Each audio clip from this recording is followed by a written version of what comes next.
तो सुनिए उस खौफनाक रात का सच जिसने एक हंसते खेलते स्टेशन को मौत का सन्नाटा बना दिया। वह काली रात, मौत का इंतजार। यह बात 1960 के दशक की है।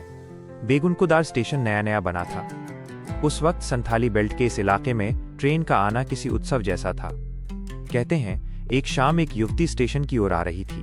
वो शायद अपने मायके जाने के लिए आखिरी ट्रेन पकड़ना चाहती थी। स्टेशन वीरान था, सिर्फ दूर सिग्नल की मध्यम रोशनी जल रही थी।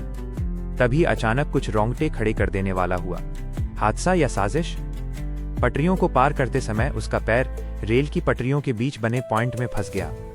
दूर से आती हुई ट्रेन की हेडलाइट का उजाला उसकी आंखों में चुभने लगा। उसने चीखने की कोशिश की, पैर निकालने की जद्दोजहद की, लेकिन लोहा उसके मांस को जकड़ चुका था। ट्रेन रुकी नहीं। लोहे के पहियों ने उसके शरीर के दो टुकड़े कर दिए। उसकी सफेद साड़ी खून से लाल हो गई और उसकी आखिरी चीख उसी स्टेशन की हवाओं में कैद होकर रह गई। बदले की रूह। पुरुलिया के घने जंगलों के बीच बेगुनकुदार का वो छोटा सा रेलवे स्टेशन आज भी एक खौफनाक राज को सीने में दफन किए हुए है। चलिए इस कहानी के उस अंधेरे हिस्से में चलते हैं जहां रूहें आज भी पहरा देती हैं। बेगुनकुदार, आधी रात का वो खूनी नाच। तारीख दिसंबर की एक सर्द रात 1967। स्टेशन मास्टर सुकुमार अपनी केबिन में लालटेन की मध्यम रोशनी में रजिस्टर भर रहे थे। बाहर कोहरे की एक मोटी चादर लिपटी थी। अचानक सन्नाटे को चीरती हुई एक आवाज आई, छन छन छन छन। पायल की आवाज पटरियों के बीच से आ रही थी।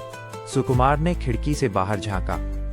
दूर सिग्नल की लाइट के नीचे एक साया खड़ा था। एक औरत जिसके कपड़े सफेद थे लेकिन मिट्टी और खून के धब्बों से सने हुए। वो औरत धीरे धीरे पटरियों पर नाचने लगी।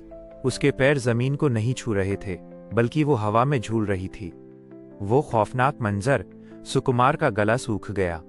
वो चिल्लाना चाहते थे पर आवाज नहीं निकली। अचानक वो औरत रुकी, अपना सिर 180 डिग्री पीछे घुमाया और सुकुमार की ओर देखा। उसकी आंखें नहीं थीं, सिर्फ दो काले गड्ढे थे जिनसे काला तरल बह रहा था। अगले ही पल वो बिजली की रफ्तार से केबिन की कांच की खिड़की से आकर चिपक गई। अगली सुबह जब गांव वाले स्टेशन पहुंचे तो नजारा रूह कंपा देने वाला था। स्टेशन मास्टर केबिन के अंदर मृत पड़े थे। उनके चेहरे पर डर के मारे नीलापन छा गया था और उनकी उंगलियां लकड़ी की मेज में धंसी हुई थीं, जैसे वो किसी चीज से बचने की नाकाम कोशिश कर रहे हों। ट्रेन के साथ दौड़ती मौत। इस घटना के बाद रात के वक्त वहां से गुजरने वाले लोको पायलटों, ड्राइवरों की रूह कांपने लगी। वे बताते थे कि जब ट्रेन बेगुनकुदार के पास से गुजरती तो इंजन की लाइट में वही सफेद साया दिखाई देता। वो औरत ट्रेन की रफ्तार 80 किलोमीटर घंटा के साथ पटरी पटरी दौड़ती और खिड़की में बैठे यात्रियों को घूरती। कई यात्रियों ने दावा किया कि उन्होंने उसे डिब्बे की छत पर चलते हुए सुना है। शापित सन्नाटा 19672009। रेलवे ने हार मानकर स्टेशन को बंद कर दिया। 42 साल तक वो स्टेशन इंसानों के लिए वर्जित रहा। कहते हैं कि उन 42 सालों में वहां के क्वार्टरों से रात को रोने और चूड़ियां टूटने की आवाजें आती थीं। पास के गांव वालों ने कसम खा ली थी कि सूरज ढलने के बाद वे स्टेशन की पटरी की तरफ देखेंगे भी नहीं। आज की सच्चाई, 2009 में स्टेशन फिर से खुला, लेकिन डर की जड़ें बहुत गहरी हैं।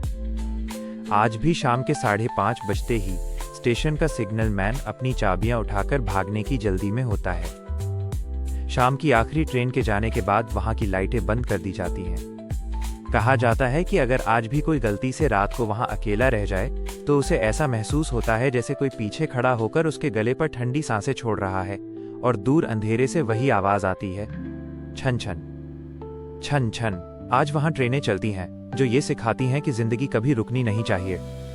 अंत में ये कहानी हमें सिखाती है कि चाहे वो असलियत हो या सिर्फ लोगों का वहम, सुनी सुनाई बातों पर यकीन करने से बेहतर है कि हम सच का सामना करें।